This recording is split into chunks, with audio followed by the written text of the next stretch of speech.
Wow. Seeing all of you on these screens and watching this video reminds me of all the incredible times we've had at the JCC and all the memories that we continue to make together, even though we're physically apart. I'm so happy to see so many of you tonight. Just looking around, it's amazing to see the reach of our community, from the parents of our tiniest members to our older adult community. Thank you so much for joining us tonight and welcoming us into your homes. I also want to thank our incredible event committee who helped make tonight possible and encourage so many of you to come. I think this is a first for Maurice. Our cheese instructor told us she's never taught this many people at one time. There are a number of board members and their families who are with us tonight, without whom none of this would be possible. Their dedication and tremendous support over the last 9 months has been unparalleled, and we are enormously grateful. This has certainly been a challenging time for the world at large, and of course the JCC is no exception. However, we've seen an unbelievable response in our community. Over the last 9 months, we've hosted over 2,300 classes and programs and served over 70,000 participants virtually. We launched our brand new Wexler Center for Modern Aging, serving one of our largest and most active communities. We have taken participants in the Jack and Shirley Silver Center for Special Needs on a virtual trip around the world, flamenco dancing in Spain, and hiking through the desert in Israel, and so much more. And our staff has worked tirelessly through it all to ensure the safe reopening of the Carol and Saul Zabar Nursery School and our fitness center and pool. And we really can't wait to welcome our campers back to camp, both in the building and at Satoga for summer 2021. We're committed to keeping our community connected, not just to us, but to one another, and know that we are better when we are together. Today, tomorrow, and when all of this is behind us, we will be here for you, and we are so grateful that you are here for us tonight. And so it is with great pleasure that I introduce two of our incredible Murray's event committee members who made this evening possible, Kate Kirshner and Talia Caden. Hi, everybody. I'm Talia Caden. We're really so delighted to be here tonight and welcome you on behalf of the event committee. I'm going to unmute myself. Hi, I'm Kate Kirshner, and we just wanted to talk a little bit about why the JCC is so special to us. So at around 5 p.m. on March 12th, JCC nursery school parents received our version of the inevitable email that parents around the world were dreading. In-person school was closing. Some sort of virtual substitute would follow. Many of us were juggling similar emails from multiple schools and workplaces, and none of us had a clue what practically this was going to mean, other than it was definitely time to order another case of wine. We were bewildered and anxious, and we had no idea how we were going to survive the next 2 weeks, which after which everything was, we were sure, going to completely return to normal. Then a few hours later, we got a second email from Alicia, the school director, this time inviting us to our first ever virtual Shabbat sing the following morning at 9. When my kids woke up after the gut-wrenching pronouncement that no, they would not be going to school today, I actually had some good news to share. Paul, in our living room.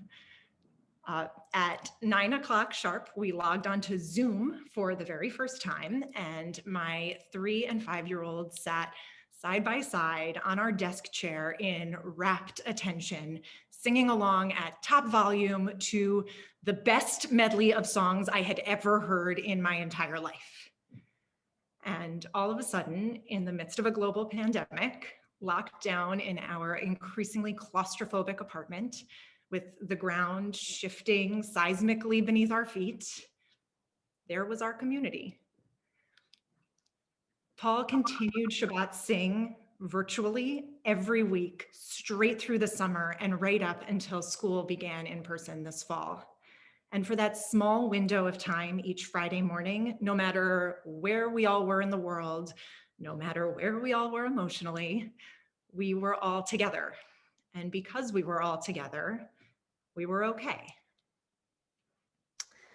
So it really shouldn't, and it doesn't take a global pandemic to know that the JCC brings people together.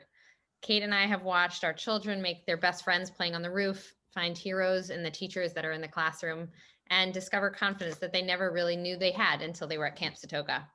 It's a phrase we've heard repeated year after year, but the JCC really is a second home for our family. It's a group of people and an institution that you want at the helm of the ship in a storm. The sensitivity and intention and grace and grit that Alicia has shown over the last 9 months, first in creating a vibrant virtual school experience for children who are, too small to read, has been really unbelievable. And then in guiding us firmly back to in-person learning, it's just really, truly been incredible for us. Despite enormous hurdles, Joy and her team have continued to offer all the vital programs that she just mentioned, all of the events that people from our entire community have really spent time engaging in and participating with. And then Shelby and Mindy and Adina, they've worked tirelessly to ensure that events like tonight can happen, and really in doing so have exceeded all of our expectations for what a virtual community could really look like. In a time of so much uncertainty, when so little seems to make any sense, being able to put our trust in people we know, make intentional and values-driven decisions is really a blessing beyond measure. We have such tremendous gratitude for you, all of you, every one of you, and all the things that you've done for us and for our community. So thank you. And we want to thank our fellow committee members for all their hard work and the outreach that you've done to make tonight such a great success. And finally, thank all of you for being here tonight, for your generosity in supporting the JCC Emergency Fund. And if you would, we would love to see your selfies of you enjoying your cheese tonight. You can email Adina or post it on the JCC social media feeds, and the links, if they are not already, will be in the chat. Awesome. So now it's our pleasure to turn it over to our cheesemonger extraordinaire from Maurice Cheese. This is Kathleen.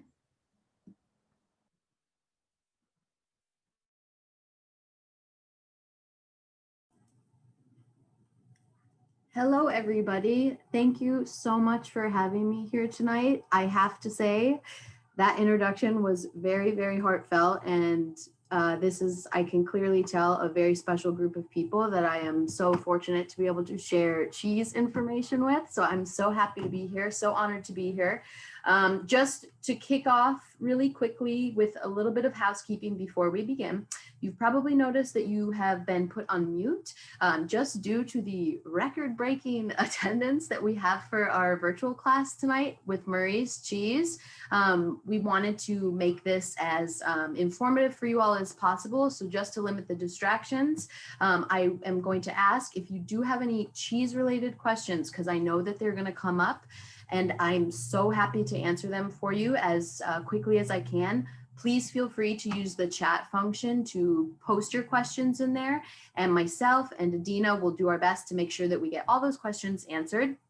I'm so happy I see someone snacking already. I encourage you to snack. We are talking a lot about cheese. We're learning about cheese together, especially these very special cheeses that we've selected before you tonight. They're very snackable, all of them in their own special ways. So you are welcome to enjoy and mix and match the pairings that were sent to you as you see fit. I will talk about some suggested pairings that we have put together, just so you can understand where our mindset was at when we selected these. But having said that, please enjoy your cheese and post your questions, your cheese related questions in the chat as they come up, and we'll do our best to get those answered. So as Talia introduced me, my name is Kathleen. I am the training and curriculum coordinator here at Maurice Cheese. I've been with the company just not even a couple years yet, but I've been very involved in this industry for almost a decade. I came from cheese counters, working behind the cheese counters as a cheesemonger myself, lifting lots of heavy wheels of cheese and opening 80-pound and 100-pound wheels of Parmigiano Reggiano, just, you know, for fun. I realized it was one of the first jobs that I had ever had where I didn't feel like I was working. So I'm really passionate about talking about cheese, and I hope that I can impart some of this appreciation on you all. So before we begin, I just wanted to do a quick little 101 of cheese, kind of talking about what it is, and then we'll maybe talk a little bit about how it's made. Because at Maurice, we really answer this question a lot, and a lot of people, I don't know, fully understand it. So in a way to make it as simple and straightforward as possible, at Maurice, we like to define cheese as the controlled spoilage of milk. And I know that that sounds a little bit interesting, because why would you want to spoil milk? And if you think about that in the context of human history, when humans realized that they didn't have to slaughter their animals to find their next meal, and they could use those animals to produce milk and preserve the milk to sustain themselves, they were able to focus on other things like innovation and progress and moving forward. So we think about cheese and all of these thousands and thousands of different varieties that you see in the world today. I know on our website and in our cheese counters in New York City at our flagship store, we have hundreds of cheeses behind the counter. When you think about it, all of those cheeses that you see, they're actually made from the same 4 ingredients, more or less. You know, there's a random occasional exceptions there, but I'm going to do a quick kind of pop quiz to everyone. So you are welcome to use the chat function to answer. I'm going to ask if anyone wants to take a stab at identifying what those 4 main ingredients are that are in all 4 of these cheeses that you see in front of you.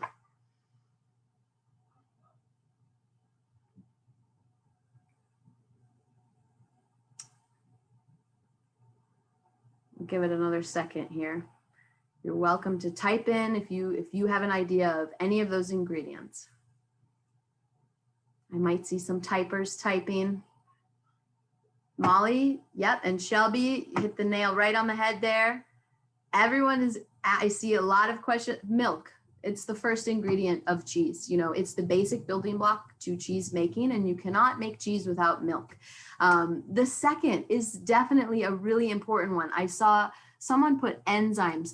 Enzymes from Andy, that's a great next ingredient there. Enzymes are also considered, we call those cultures as well. I see you put bacteria as well. You were pretty close to guessing all 4. Cultures, bacteria, mold, however you want to look at it, those are a hugely important ingredient that is added to the milk in the cheese making process early on, because it is what helps cheese develop its beautiful flavors that we taste in front of us. Without the addition of mold, we would not have a brie like what you have in front of you tonight, that is very kind of bloomy, downy rinded, very soft, almost like mushroomy kind of aroma on the nose with that rind. That is because the cultures that were added to the cheese making process helped that develop on the cheese in the process. Another great guess I see in here is enzymes. Enzymes is a hugely important ingredient to cheese making. We also consider that rennet. We call it rennet. That's a traditional term for it. And rennet is largely responsible for the resulting texture in cheese. Rennet actually helps the solid particles that are naturally present in the milk join together and thicken and strengthen together, in turn dispelling all of the leftover whey, which is mostly made up of water. So it's that separation of liquid and solid. The enzymes, or the rennet, is largely responsible for that. And then the 4th ingredient, you cannot have cheese without the addition of salt. You know, we think about salt as like in our day-to-day, like it's a seasoning. It's definitely used for seasoning, but salt is so important for cheese making, because not only does it add seasoning, but it also helps that reduction of moisture from the cheese. So it helps the cheese kind of dry out further, because another way of thinking about cheese is, and cheese making in general, is taking that liquid product that is milk and turning it into a solid product that is cheese. It's one of the oldest forms of food preservation, and without those 4 ingredients, milk, culture, rennet, and salt, you do not have cheese. So these 4 cheeses that we have in front of us tonight are delicious. They're wonderful cheeses. And I know that we have sent some special kosher cheeses to some of our participants, which is also so exciting too, because I'm well familiar with a couple of these cheeses and I'm so excited about those as well. They're all really special because when you look at these cheeses that you have in front of you, it's nice to think like from a Maurice perspective, all 4 of these cheeses are very perfect for what they are. They're the exact easygoing kind of approachable type of cheese that almost anyone can enjoy, from soft to firm to blue. But they're more than just enjoyable on a cheese board. They are perfect for cooking and using in recipes. If you feel like kind of getting experimental there, I'm so happy to talk to you in that way. So congrats on everyone. And of course, yes, Leah, without the addition of love, you cannot have cheese. And that's an amazing segue into the next kind of phase of this class tonight, is talking about the cheese making process. Because, it's funny, I worked in cheese for so long, and it wasn't until I came to Maurice since moving to New York and working in cheese in New York that I really fully understood and learned to appreciate the cheese making process.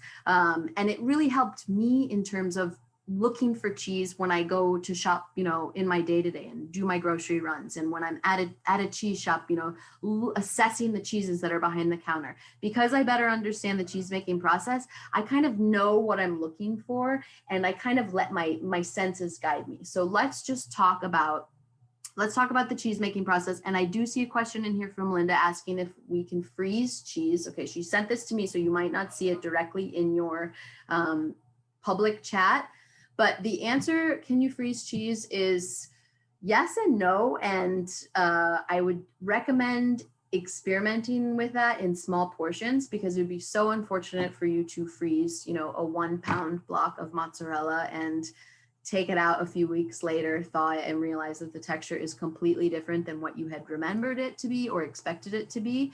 I would say that the harder and more aged the cheese is, the more acceptable it might be to that idea of freezing. So think Parmigiano Reggiano, something very aged pecorino, something very granular. That might be a little bit easier to freeze. And I would recommend doing it kind of more, make sure you protect it from freezer burn with foil and things like that. But we digress.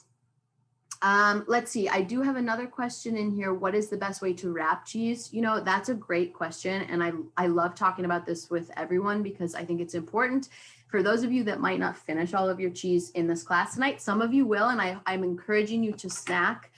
In fact, I'm going to actually take my awesome little cheese knife, which I'm so excited about because it says cheese no matter which way you turn it, which is so cool. And I'm just going to take you might have a half a wheel of brie in front of you. So we have our Maurice mini brie tonight. And I'm just going to cut it like a slice of pizza. I'm just going to pretend like it's a pizza. That's how I want to cut it. I want to cut my brie always in wedges because it helps give me an equal amount of rind to paste every time. So the rind, I think, with brie is always important to enjoy because it makes for a really special taste experience. You're not obligated to eat the rind. I'm sure some of you might not care for it. I encourage you to taste it. If you don't love it, that's okay. You can eat around it, but I think it makes for a great experience. So where were we? Wrapping cheese.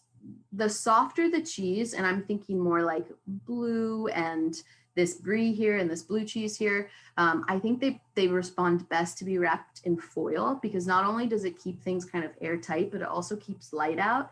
Sometimes cheese can oxidize when it's exposed to a lot of light, and it tends to kind of alter the experience, the taste experience once you take it out of your fridge. But blue cheese and foil, always, I would encourage you to do that. I think you can rewrap your brie in cheese paper like that it came in. I think it's perfectly fine to rewrap it in that really nice lined cheese paper that the cheese came in. That's totally fine. If you do decide to wrap in plastic wrap, I would encourage you to probably eat it quickly rather than let it sit for a week and then unwrap it, because it tends to take on the flavor of the plastic when cheese sits for a long time like that. So do what you will with that information. best pairing to eat the brie with, I'm going to talk about the cheese making process, but we did send some honey in your Maurice shipment. So you have this really beautiful linden honey. It's a really special seasonal honey. I think it's probably one of the nicest honeys that I've had recently. I think brie and honey and any cheese really is a classic and very easy to pair accompaniment. And I'm actually just going to take a nice little drizzle of this honey, and I'm just going to drizzle it over the top of my brie. Make for a beautiful, I have different tools for all of my accompaniments. So I have, my honey knife, and I have my cheese knife. And I always, maybe it's the restaurant, the cook in me, but I always wipe my knife or my spoon after I use it. But this is a great pairing for brie. I'm going to go ahead and take a little bite of this. So tasty. I think that brie and honey, the richness of the brie is really accelerated by the richness of this honey. This honey, if you can smell it, it's got kind of a really nice minty menthol kind of thing going on. It's still a really floral honey, but it's not so overpowering. It doesn't overpower the richness of the brie. You were also given some Marcona almonds, I believe, in your shipment. I think, a little almond with that and your brie all together. It's spectacular as a pairing. I think that it's kind of a really nice opposites attract pairing because it goes from crunchy to creamy to sweet and slick with the paste of the cheese. Super, super awesome. So I would say that we sent the honey to be paired with the brie. A great way to enjoy the brie is actually to pour some of that honey on top of it and warm it in the oven. If you have sort of a small casserole dish, one of the best ways to enjoy the brie, even with like a sprig of thyme or something like that. You might even consider wrapping it in pastry dough, something like that, and then putting it in the oven and have like a really nice baked brie. Just really nice, especially as we approach these winter months. I think it's just a great, rich appetizer that goes fantastic together. But anyway, I want to talk a little bit about the cheese making process, and let's talk about how this brie is made, because I think this is really important for you to understand. When the cheesemaker collects their milk, they might decide, what do I want to make with this cheese? And the cheesemaker first is always looking for the most high quality milk that they can get their hands on. They're looking for milk that's coming from really happy, well cared for animals that are getting the proper diets that their bodies need so they can produce adequately, so that they have the energy to roam. The more pastured the animal is, the more flavorful the milk tends to be that they give. This is a cow's milk cheese, and cows really love to graze on pasture. I think that it's really accented, especially in soft and bloomy. We call this type of cheese a blooming cheese. It's really expressed in the milk in as far as the grassy flavors. So when I taste this cheese, I'm actually just gonna take a little bit with this knife here. I'm gonna spread a little bit of this paste. The center of the cheese is called the paste. I'm just gonna take a little sniff of it, and I'm getting really subtle aromas. It's not super, super fragrant smelling. I get a little bit of maybe like yeasty kind of like sourdough smells. I'm going to go ahead and taste a little bite. You're welcome to taste along with me. This brie is probably really nice. I think there was some wine that was sent to you. I think either one of these fantastic wines, the Riesling, the red Burgundy, I think that they're both really nice, easygoing cheese board style wines that pair really, really well with a number of cheeses. So you're encouraged to kind of mix and match and see what you like better. I do think the red Burgundy would probably taste really nice with this brie. But when I'm eating this brie, I'm getting this fantastic, creamy, buttery, kind of doughy thing going on. It's very mouth coating, the texture, and you can thank the cheese making process largely for that texture because of the way that the curds, once the cheesemaker adds the culture and adds the enzymes to thicken the curd and they separate the whey from the rest of the curd, they're very carefully, ladling those delicate curds into their cheese forms to give us a shape that looks like, well, this is half a wheel of brie, but the forms are about this size. And over time, the moisture will further drain out of that cheese and drain away. And what's left is a really nice little round almost looks like a large pat of butter. But because of the addition of those cultures that are added, that is what gives us these fantastic bloomy rinds on these beautiful white cheeses. You know, when I smell the rind itself, I smell really fantastic kind of button mushroom aromas. And you're welcome to please mention in the chat here if you're getting any other flavor notes or texture notes, anything like that that you're getting from enjoying this French brie. Please feel free to share with me. I just love it. It's honestly one of my favorite cheeses. I taste the salt in here as well, which I don't think it's so much as important as seasoning, but it overall just gives a fantastic taste experience. You know, I think it's great to not only eat as is, just like on a cheese plate, but also in that baked preparation, or as I mentioned, I oftentimes find myself kind of cutting myself little planks of this and making little grilled cheese sandwiches out of them, or open face sandwiches. I think you can experiment with like a honey or a jam or a pickle even. And it's just a super versatile cheese in that way. Super delicious with the honey. I'm so glad to hear that you like that. This is an imported French cheese. It is made with pasteurized cow's milk. It's aged just for a really short amount of time, not even 2 months, I believe. And this cheese also, you know, to go back to the cheese making process, that's one of the most important final steps of cheese making. And that is, it's called the affinage process. The affinage process is basically the cheesemaker decides they're going to take their very young or green wheels of cheese, so like these little baby cheeses that are not ready to be consumed yet, and they want to nurture them and develop them a little bit further in temperature and humidity controlled rooms, oftentimes like cellars or caves where the climate tends to be a little more cool and subterranean.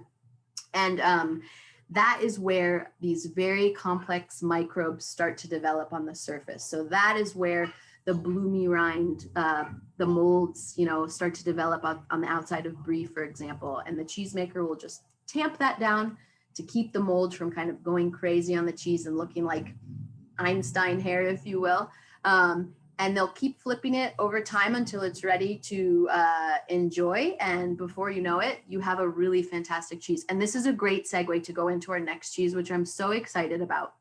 So I believe you all have in front of you a kind of orangey pinkish cheese. And if you've had your cheese sitting out for 20 minutes like I have, you know, the cheese has gone from kind of a chilled temperature, the curds are starting to relax, it's starting to exhibit more, you know, expressive aromas.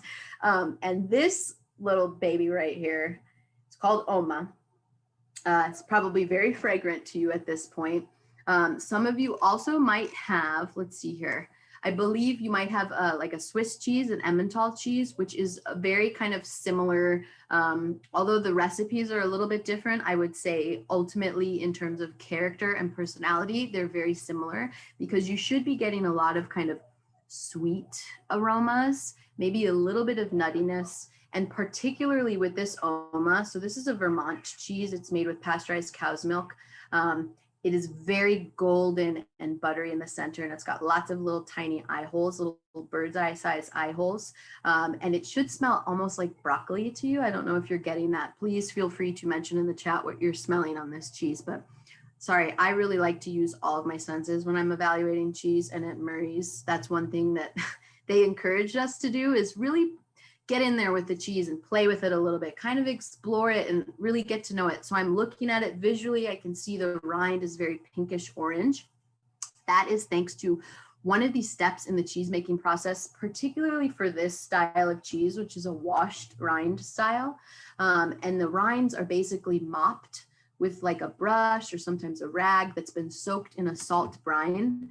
And that salt brine encourages this really specific growth of beneficial microbes on the surface of this cheese. And that's what's giving it that kind of funky aroma and orangey pink texture. And it's kind of sticky even. But this cheese is super, super special to me. So coming from Vermont, made with organic Jersey cow's milk. Jersey milk is like, that's kind of a hot word in the cheese industry. Whenever you see anything with Jersey milk, I think that should tip you off immediately that there's going to be a little bit higher of a fat content, and ultimately giving whatever it is, either the milk, you know, my daughter drinks Jersey cow's milk and it's like really rich. There's like a thick cap of fat or cream on the top of it that I kind of, put in my coffee for, my own personal enjoyment. But it is just it is a breed of cow that gives lots of rich milk. So the mouthfeel of this cheese should actually be really, really rich, and you should have kind of a nice triangle type wedge in front of you. I'm just going to nose it. So the way, everyone always asks, what's the etiquette for cutting cheese? How can I cut cheese? Can I do it this way? Can I do it that way? I always encourage people to think about the rind and keeping it balanced with the paste. And the paste is what the center of this cheese is. So I'm probably going to nose the cheese to about that far. And then after I've cut off that much, at whatever point, I'm going to start cutting the cheese this way. I think it just helps kind of balance the full taste experience and the texture experience. A lot of cheeses tend to be softer in the center and firmer towards the outside. So do what you will with that information. It's your cheese. You can cut it however you want. I don't really think that there's a wrong way to cut the cheese when it's your own cheese. It's more when you're at a party and you're trying to be polite and things like that. That's when I think those questions come in. So I do see a couple comments here. So Gina, Grandma, large iPad. I don't know your name. I saw Gina at first, so I want to call you Gina. I'm just going to go with it. You're asking, you say, I tasted the rind, but I find it gritty. How do you balance this texture? That is a great question. Okay, so the grittiness that you taste on the rind is actually very specific. It's like a crystal formation that develops in the affinage process, the cheese aging process of wash drying cheeses.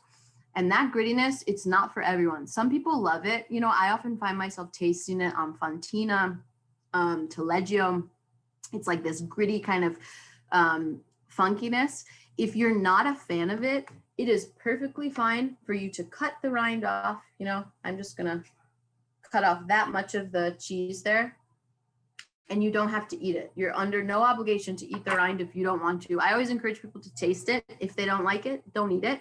If you do think that it's something that you like, but you're distracted by it, maybe match it with something that's a little crunchy, a little crispy to kind of go along with it. You might really like it with this Effie's oatcake. So you did receive some fun little biscuits.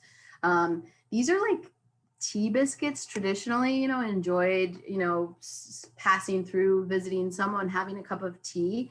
But we at Maurice love pairing them with cheese, particularly blue cheese, which we'll talk about. But I think even with this cheese, it's just a really delicate kind of crispy cookie. And it goes really nicely with that kind of crispy, crunchy rind. We did send Marcona almonds, which were ideally meant to pair with this cheese. I think the crunch of the Marcona almond will also be really pleasant with the kind of crystally kind of rind formation that you're getting on this cheese. To answer Jacob's question, why is the rind orange peach colored?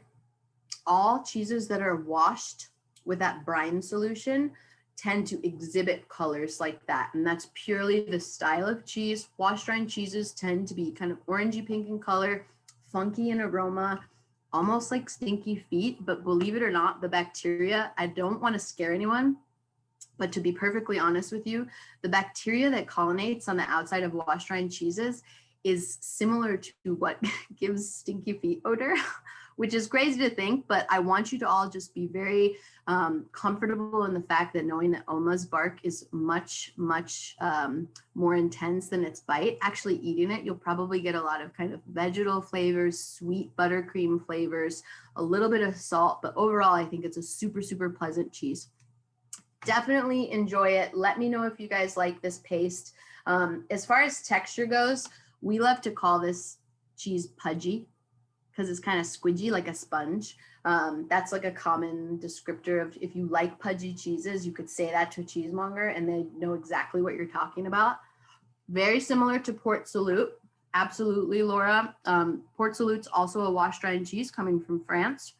And it's kind of got that sour sort of lactic thing going on right at the front, but then finishes almost like, I still get a little sour cream, but I'm still tasting as I exhale a little bit of vegetal, cruciferous vegetables, cauliflower, broccoli, things like that. Eating cheese with gourmet crackers frowned upon? Should we be eating cheese plain or with tasteless crackers? You have come to a Maurice class, Julie, and I want you to be comfortable in exploring any cracker or any pairing accompaniment that you want to enjoy with your cheese. We have a ton of flavored crackers and accompaniments on our website at our cheese shop. I love herby crackers with cheese. I think those are fantastic. I also think that simple crackers are really good with simple cheeses. Like I love brie and just like a sea salt cracker, for example. I think gourmet crackers are not frowned upon. I think one of the most special cheese experiences I had, and this was in New York, went to a friend's house. They had us over for dinner. And we started with a cheese course, and I think she was trying to pull out all the stops because I was, had been working in cheese. She knew that we shared that kind of common appreciation, but she served, delicious truffle pecorino and a soft cheese as well.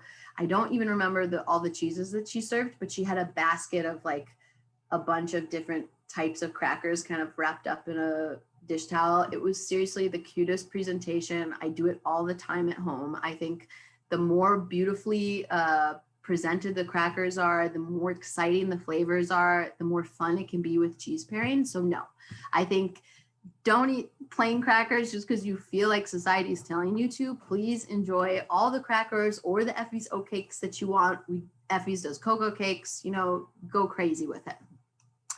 Okay, so Lauren's asking, what is the most aromatic stinky cheese you can get at Murray's? Right now, I would be looking for Epoisse, Vacherin Mont d'Or. This is kind of the season of eating very rich, creamy cheeses. And those cheeses are washed rind cheeses, much like Oma. And like Epoisse, for example, it's washed in Marc de Bourgogne. So it's kind of like the leftover grape must from Burgundy production of wine. Got a super funky, smoky kind of thing going on, and it's so enjoyable. So I would say off the top of my head, that's probably one of the stinkier ones. There's washed rind cheeses that aren't just made with cow's milk like Oma. There's like goat's milk cheeses that are washed rind that are very funky. Sheep's milk cheeses that are washed rind, so they'll be soft in texture, similar to the Oma, but much more fragrant and robust in aroma. So you can certainly chat up our cheesemongers on our website, and they will give you some great recommendations. All right, I'm seeing a couple more questions in here. Should you eat cheese at room temperature? That's an amazing question, Linda. I appreciate you asking this to me. Personally, I like my cheese how I like my wine. So let's actually move on to the Gruyere as I talk about this, because I think this is really important. So we're going into our third cheese. We're tasting Maurice Gruyere, super amazing cheese, very exclusive cheese, just to Maurice, our Maurice shops in the US, for example. I love this cheese. It's a cow's milk cheese. It's an Alpine style cheese. So similar to the French Emmentaler, this is going to be a little bit different in texture. It's almost looks like a bar of chocolate in front of you. So I'm going to try to cut this, and the way my board is so precariously positioned, I want to be very careful. But, this is a really obedient cheese, super fun to cut into rustic chunks. You can cut it into very specific planks. You can make it kind of do whatever shape you want it to do. If you have like little tiny cookie cutters, you could get really crazy with it if you want to be retro like that. But I love this cheese. This is amazing. And this cheese is actually aged in a huge fort. Like we're talking hundreds of, let's see here. Every wheel of Gruyere, this cheese is between like 80 and 100 pounds, for example. This particular fort in the Swiss Alps, and they're called the Kaltbach Caves, age thousands of wheels in these forts. And if you think about it as like a wine cellar, kind of that cool, humid, damp, very calm atmosphere. I like my cheese at the same temperature of like that. So I like my cheese like how I like my wine, which is basically to say cellar temperature. A lot of people want it very room temperature cheese.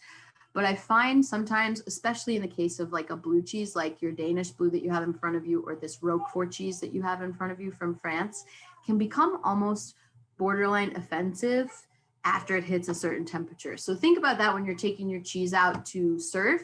It really only needs like 10-15 minutes for it to kind of relax and come to a little bit more enjoyable temperature, be easy to cut. Do what you will with that information though. All right, so Gruyere. This is a really fancy cheese. I hate to say that it's fancy, but I think, let me go back, because I've always get stopped up by this cheese, and I think it's mostly because I appreciate it so much. This is a name protected cheese coming from Switzerland. It's been made for thousands of years. This recipe is very old, very protected recipe, passed down through generations. The cheesemaker that makes this particular cheese, he's actually collecting milk from a cooperative. So there's dairy farmers that are bringing him milk.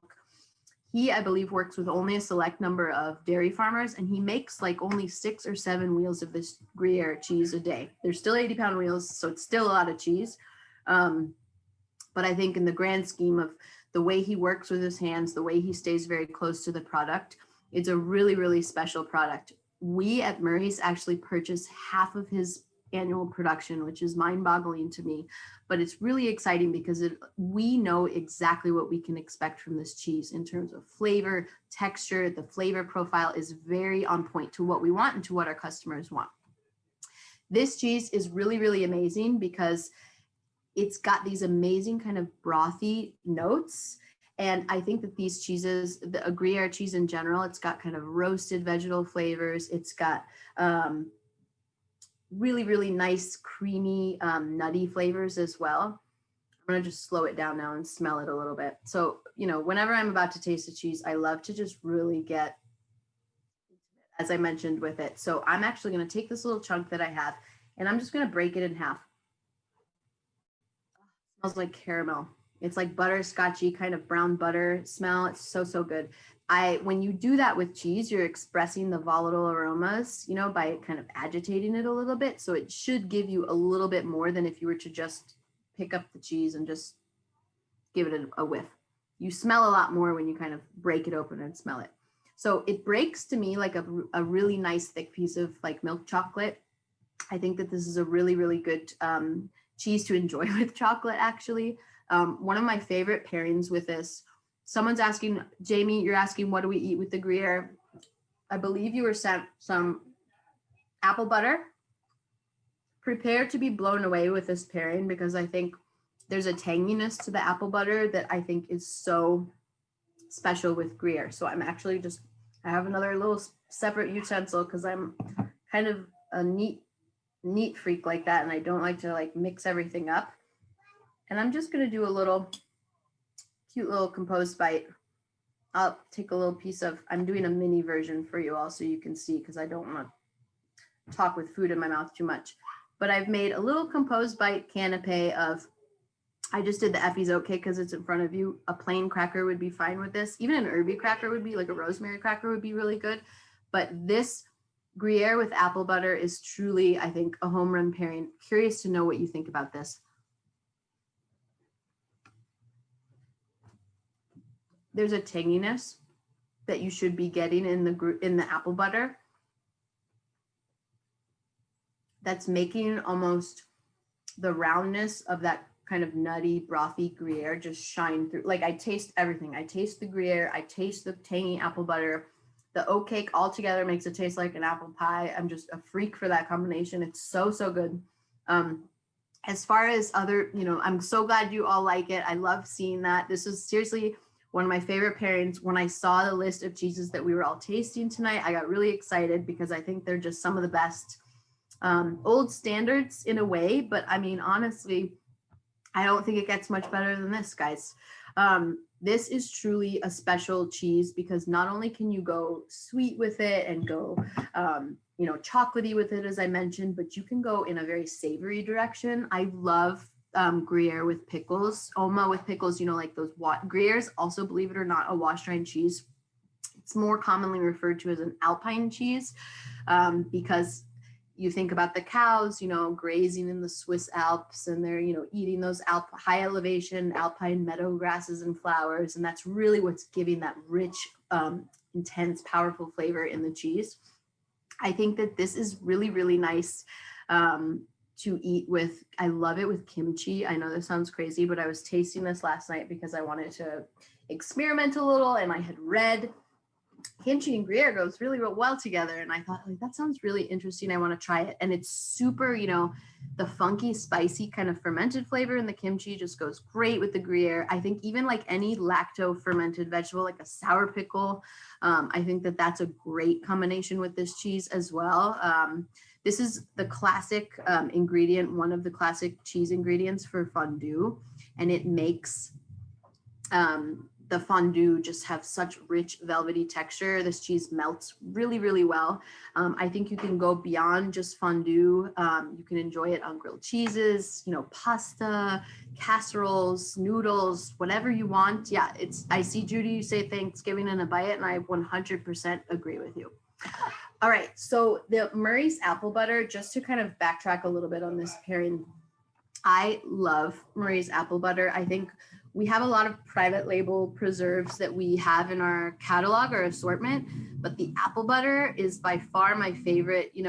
Any time of year, I really like it. I think it's so much more than just, you think about applesauce, and this is not applesauce. This has got, clove in it and cinnamon and all these rich baking spices. The apples are cooked down, they're roasted and cooked down and down and down until they turn this super deep, dark caramelized brown color. And it just makes for a really funky kind of different apple butter. It's not just sweet. It's so much more than sweet. It's spicy, it's tangy, it's rich. It's got it going on. As far as using apple butter, because I know you probably have a large jar of it, how should you use your apple butter? I find that I have a lot of jars of apple butter, and I love to share it with people. I love to cook for people. So, I add this in vinaigrettes, believe it or not. I've put this on salad vinaigrettes, and it's worked really well. Baking with it, I see a lot of ingredients where you can substitute applesauce and baking ingredients and quick breads and things like that. I think this is an awesome ingredient for that. You can season oatmeal with it, which is really nice in the morning for breakfast. My daughter loves that. If you whip it with goat cheese, you can make kind of like a sweet goat cheese dip for like, cookies and things like that. But super versatile jam. Don't just limit yourself to cheese with the apple butter. I encourage you to kind of cook with it. You might even come up with an amazing marinade for chicken. I commend you, and I want to have your recipe if you can do that. So Ben's asking, what is my favorite cheese from the 4 cheeses? That's a tough one. We're going over to Roquefort, which is, Roquefort has a very special place in my heart. I really, really love this cheese. I think it might actually, yes, apple butter with latkes. I want that. That sounds delicious. The Roquefort is probably, of all of these cheeses, like my sleeper kind of, like, this is the one where I'm like, oh yeah, if you have a good piece of Roquefort in front of you, then you really need to cherish it.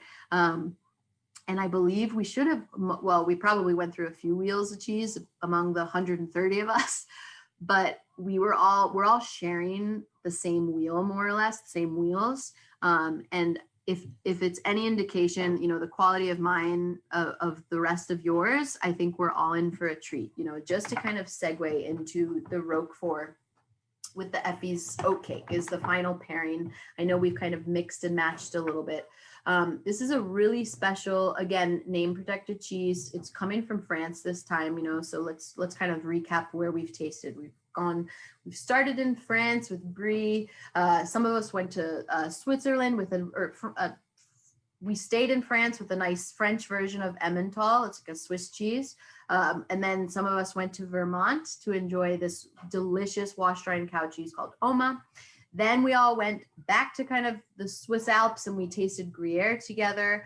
I know aside from Gruyere, some of us actually have one of my favorite cheesemakers in New York, actually. You might have some aged goat cheddar, I believe, in front of you, made by the cheese guy. He's in Yonkers, sells at the green markets in New York, makes amazing cheeses, artisanal cheeses, kosher cheeses that I have come well familiar with in just living in New York. Super, super nice aged goat cheese, tasting that, maturity of a year aged goat's milk cheese. It really develops a nice kind of nuttiness.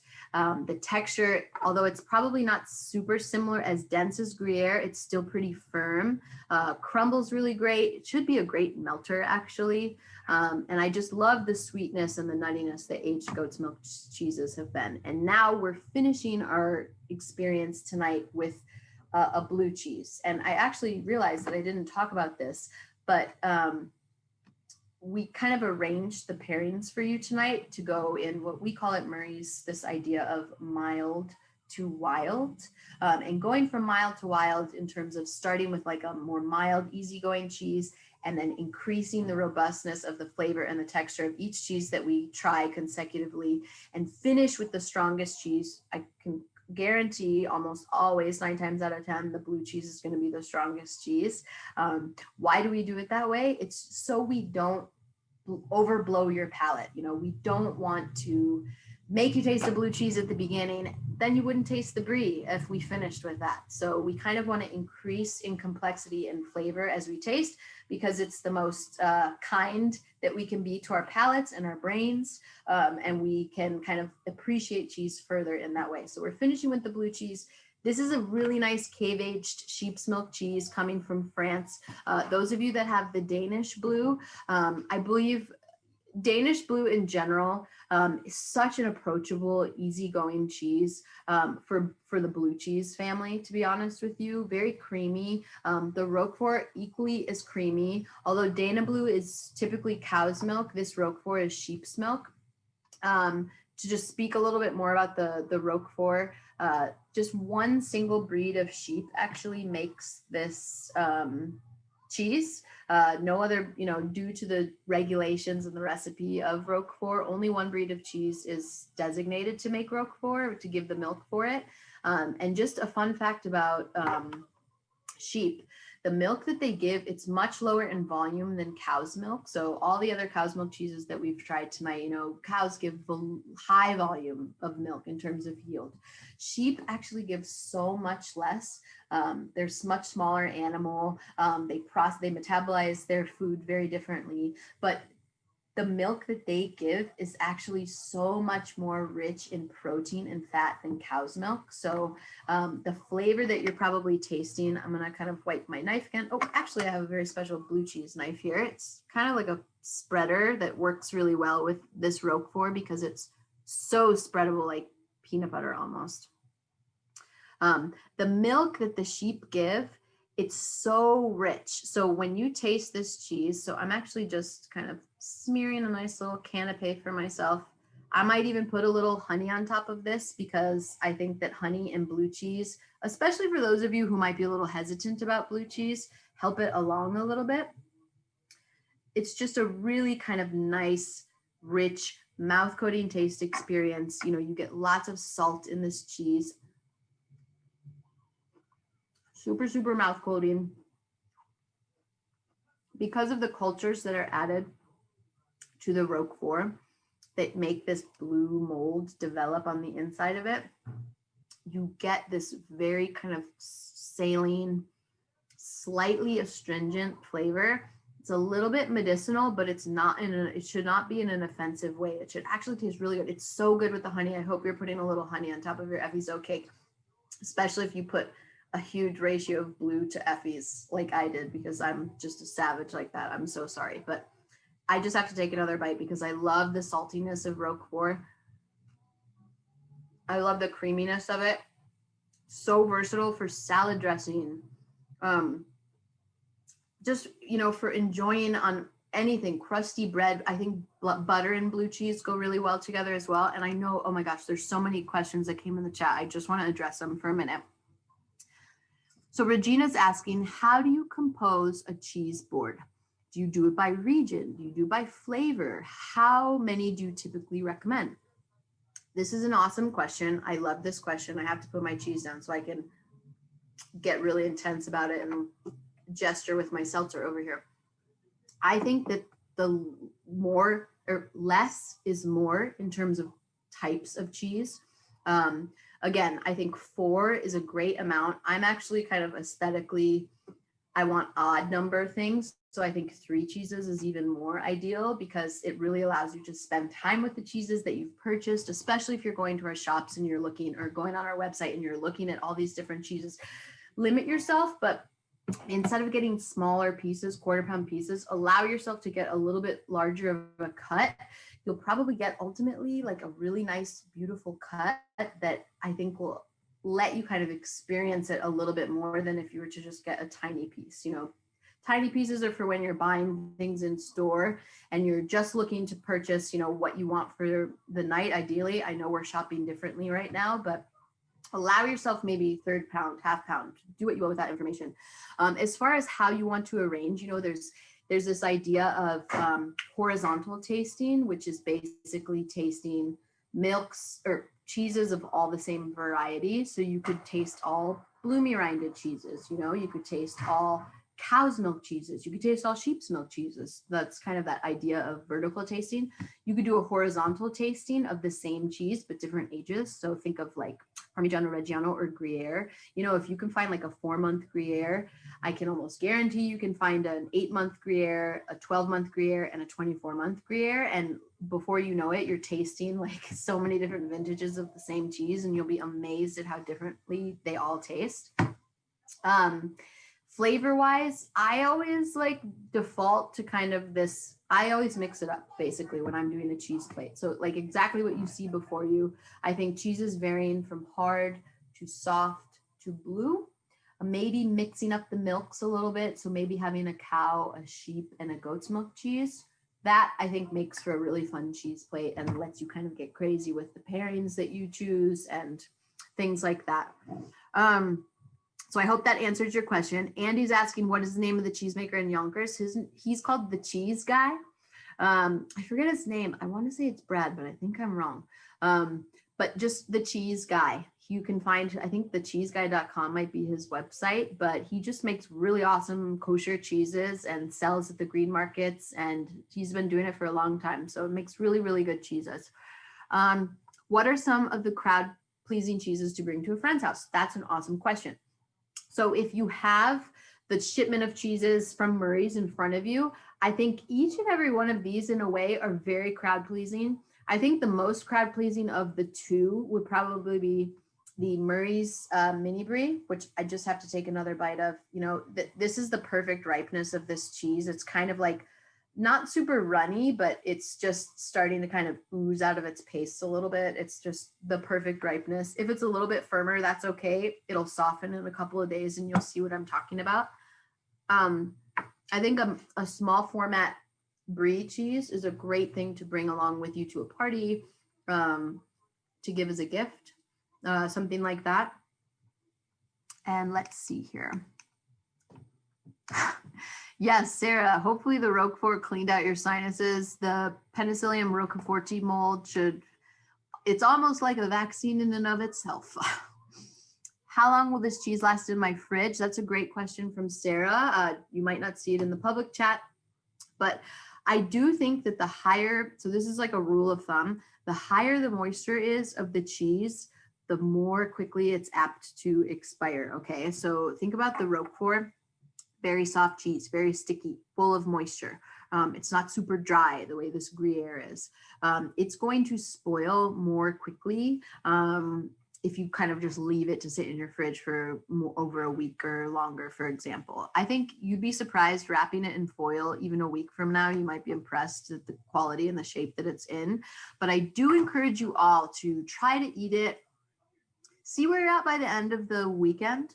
If you have a lot of Roquefort left over, maybe it's time to think about cooking with it. Maybe you roast squash and you crumble some Roquefort on top of it, lots of butter, and maybe even some apple butter might be good with that altogether, or honey. Maybe you do a salad dressing. Maybe you do like a buffalo cheese dip for like celery and carrots or something like that. The Gruyere, because it has less moisture, it's firmer, it's drier, it's going to last quite a bit longer. So that cheese actually, even like over a week from now, maybe even almost pushing 2 weeks, you'll be like, wow, this cheese is still pretty much tastes the same. Depending on how tightly you wrap it or how you wrap it, I I actually like to kind of wrap my cheese in like parchment paper and then put it in an airtight container, especially cheeses like this, but that's just me because I'm OCD like that. It won't take on the flavor of the fridge, but it'll definitely be in pretty good shape. You may or may not see a little bit of mold growing on the outside of it. You can scrape it off. It's perfectly harmless. Don't have to eat it. Just scrape it away, toss it. You might on your mini brie see some, after a week, you might see some white mold kind of growing on the cut surface. That's just the mold from the rind jumping to the front and starting to develop back on the cut surface of the cheese. So there's that. But I would try to eat my softer cheeses within a week. And then my firmer cheeses, I might, cook with those at a later date, make fondue, put it on top of a pizza, something like that. I love this book, That Cheese Plate Will Change Your Life. That's a great plug there. I think cheese books are really good. There's lots of really good ones that have come out in the past, like 5, even 10 years. I have retro cheese books from like the 60s and the 70s that I'm blown away by some of the tips and tricks that they have in there. So super, super awesome. Get yourself a cheese book, gift a cheese book.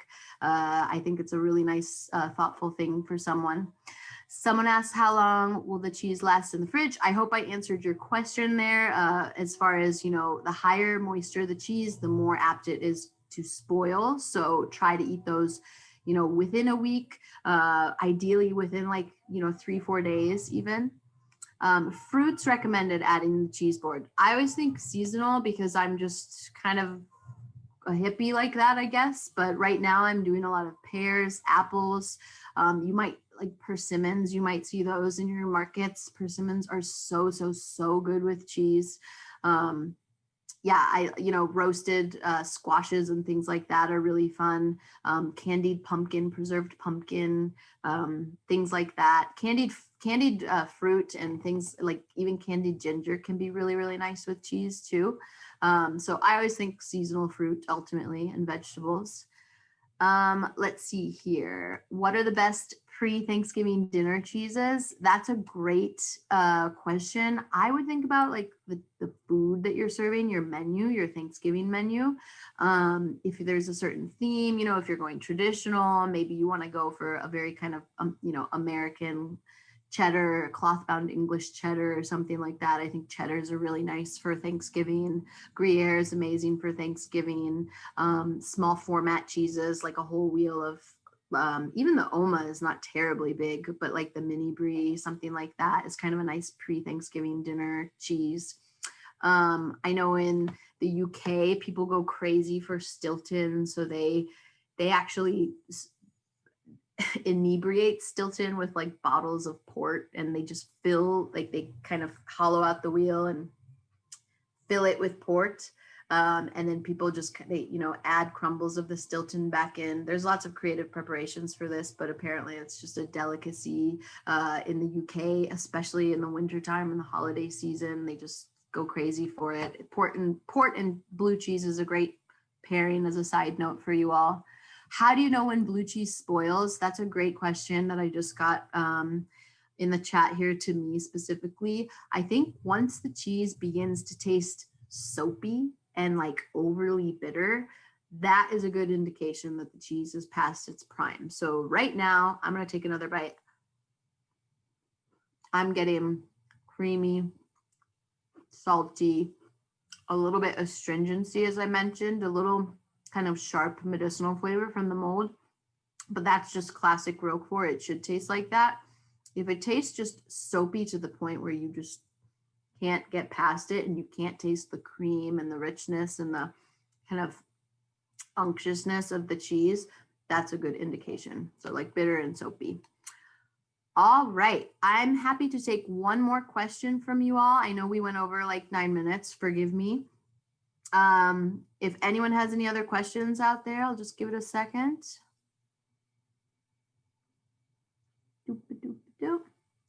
All right.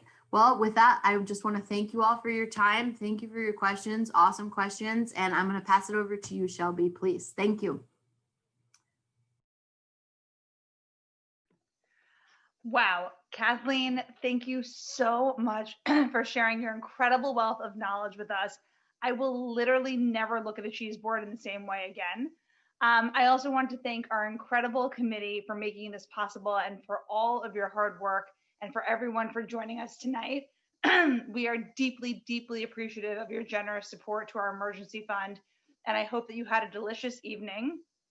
Our next celebration will be on Tuesday, December 1st, otherwise known as Giving Tuesday. And I hope that you'll join us for our family sing along with the one and only Paul Wolf, music teacher extraordinaire at the Solon Carol Zabar Nursery School, and for a chance to win big at our bingo team. The registration links for both events are in the chat and will be sent around tomorrow as well. Thanks again to everybody for sharing your night with us and for welcoming us into your home, and have a very happy and healthy Thanksgiving. Thanks all.